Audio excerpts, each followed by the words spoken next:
Welcome back to my channel everyone. I'm Charles from Charles Z Photography. This morning we're at Curtis Falls in Mount Tambourine, around 7 o'clock in the morning. I came here yesterday morning to scout out because I've been here before, and the last time was around 3 months ago when the waterfall was raging, and I planned to come back to do a couple of really nice photos of Curtis Falls, but to stack these images so I'd have front to back focus. That was the plan, but I came here yesterday morning. What I really wanted, I could see it wasn't going to work. I'll put a photo up here what the waterfall looks like now and what the waterfall looked about 3 or 4 months ago.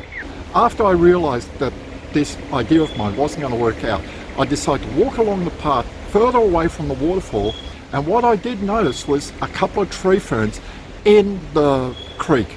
That's the idea this morning. I've got an idea that I'm going to photograph these tree ferns but stack them, so I've got all the beautiful rocks at the front in focus, the tree ferns and maybe the background. So that's the plan for today. So this is the track to the waterfall. It's about a 10-minute walk down. There's a few steps, but I wouldn't say it's that hard to actually get down here. You can probably hear the birds around. This is the way we're heading, but if I pan around, this is the way to the waterfall. And it's only like 3 minutes walk from the track where it leads you down to the T-junction. So if you go left, you get to go to the waterfall. And if you go right, you can actually see there's the creek down there. I'll pan down here and I'll zoom in. You see these tree ferns there? That's the plan. That's what I want to photograph. There's so many photographic opportunities here. The track keeps going here, and the creek just keeps going down here. This is where we're going to head. This is what I want to photograph. You can see there's 2 tree ferns there, and I'm going to set myself up right about in the middle there. So this is my plan of attack today. How am I going to photograph this? Well, originally yesterday when I was looking at this, I was thinking of using the Nikon 18-140 and doing a portrait shooting straight down. So having the trees in the background, and you can see this little creek here, the flowing water, having that in the foreground and shooting a little bit low so that I get a very nice perspective, like the flowing water is going to lead in. That's my first idea. The second one would be to use the Nikon 11-20 and do a wide shot, and the shot would look like this, maybe slightly this way. So I'm all set up. My tripod's there. I've got the center column raised a little bit. There's no wind around, so I'm not going to get any camera shake. I've got the camera set up on a 2-second timer delay to avoid any shake at all. Before we get started, I mentioned that I had 2 possibilities.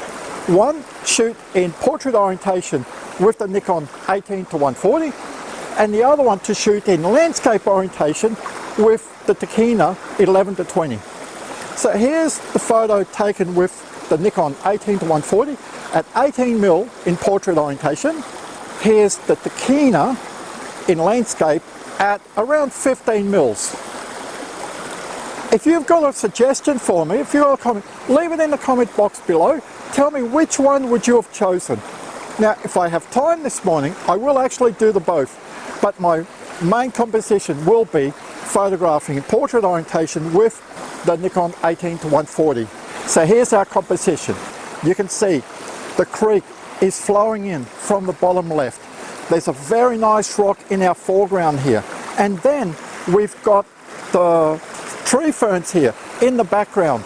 But between our foreground and our background, look on the left here, we've got these very nice big rocks. So it's like these rocks here are linking our foreground to our background. If we just had the creek right flowing in the middle here with nothing, it would sort of break our image up. We have foreground, background, nothing in the middle. So this is really why I chose this composition. And you can see I've got the camera tilted down. What this is going to do is it's going to shrink the trees just that little bit, which will make it look very nice, but it's going to stretch that rock in the foreground here, giving it more emphasis. These are things that you have to think about sometimes. If I was photographing very low, that rock there would look totally different. I don't want an overly long exposure, so I've just got a polarizing filter on. some people struggle with how to set up a polarizer. Take a look at these two images here. This one here doesn't have the polarizer. This one has the polarizer. Well, I mean, the polarizer was on the lens, but it wasn't adjusted properly. And you can see there's a lot of reflections in the water. We don't want that. The second image, I've adjusted the polarizer. It sort of darkens the foreground, but it stops reflections. So now we can see the water. And the photo here is only like 2 seconds in exposure time. I stated that I wanted front to back focus. And the only way to do this here is to stack my image. Even shooting at f11 or even f16. Now, if I was shooting at f16 on this lens, I'd end up with softness on the corners and all that. So I really don't want that. But even if f11, we'll take a photo now just to show you what I mean. And I focus on the rocks in the middle of the image. Actually, I'll come down, I'll bring the focus down to the rock just before the center. It's very wet. We'll take a photo, we'll focus. I didn't mention, I'm on aperture priority. I've set the ISO to 100, my aperture to f11. The camera looks after the shutter speed, and I'm on auto white balance. I quite like the looks of the auto white balance. So we'll take a photo, and it's telling me a 3-second exposure. Wow, this is so nice. Now, we're already around 10 to 8 in the morning, and I've got this beautiful light filtering through the scene here, and it's just magic. And I stated I came here early to get away from the crowd, but also when you come here early, you've got the light filtering in sideways. It's not harsh, it's not like straight down, so you don't have these harsh shadows. And we've got a few clouds in the sky. It's supposed to be raining today. That's why I'm out here early as well. Let's quickly take a photo of our image. Okay, so we'll zoom in so I can see the rock in the foreground here. It's out of focus. We'll come back up a little bit higher. The rock's in the middle in focus, but my tree fern is out of focus. So even at f11, I can't get front to back. We're just pushing too much. I really want to make sure I have front to back focus. So how are we going to do this? Well, I think we're going to settle on f11. We'll choose the rock in the foreground here for our first focus point. Then we will move to that wet rock where I'd focus.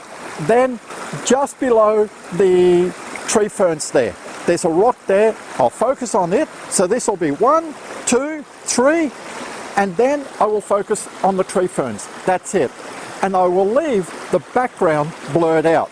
This will really emphasize our image, and then it'll give us a nice softish background. So we'll focus on the front here before we take our set. This is crucial. You make sure that nothing's going to move, because you want all these images to line up when we're going to edit them. So we're at 2.5 seconds. That's it. Now all I'm going to do is just touch off back in live view, and I'm not going to move the focus point with the joystick here at the back. I'm just going to use my finger, because it's a touch screen, and select where I want. This is the best way, so I've got less chances of moving my camera. That's it. Focus. Number 2. Beautiful. Now, third image, just the top of that big rock. That's it. Now my last focus point will be the leaves on the tree ferns. Beautiful. Can you see that just the light changed a little bit? We've really got a lot of clouds coming. So when you're doing this, you really sort of take as quickly as possible.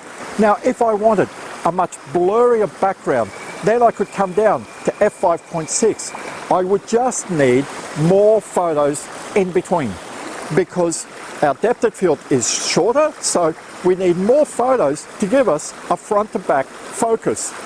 But the result would be our background would be more blurred out.